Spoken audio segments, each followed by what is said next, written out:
Good morning po sa inyo lahat. Isa pang liyugto na ating daily Bible blessings. Pamagat po na ating adaling umaga ay walang tinatangi sa pagtutuwid. Walang tinatangi sa pagtutuwid. Kung tayo po'y magutuwid o hatol sa ibang tao, at ipudyakin na ito ay matuwid at makatarungang pagtutuwid o paghatol. Sa panumparaan po. Una, dapat po ang ating pagtutuwid at paghatol ay ayon sa katotohanan. Dahil sa katotohanan ng salita ng Diyos.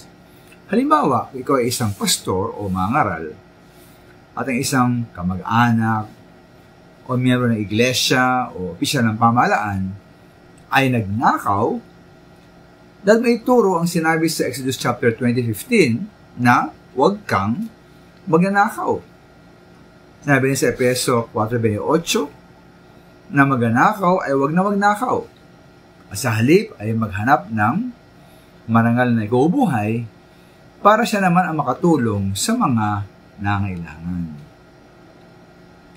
Kalawa po, dapat din ng ating pagtutuwid o paghatol ay matuwid at makatarungan sa magitan ng walang pagtatangi at kinikilingan. Bawa ko ang dalawang miyembro ay parehong magnanakaw, dalawang miyembro ng iglesia, parehong magnanakaw, ngunit ang isa sa kanila ay malimit magbigay sa iyo ng pera bilang pastor, hindi maaaring isa lamang ang iyong utuwirin. At pareho sila. Kung ang dalawang politiko at opisyal ng pamahalaan ay parehong magnanakaw, hindi maaaring isa lamang ang babatikusin mo dahil ang ikalawa ay nagbibigay ng mga pwesto sa pamahalaan sa mga miyembro ng iglesia. Huwag ka maging isang pastor o mangaral na binulag at ang bingi dahil lamang sa pabor o kapangyarihan ng isang tao.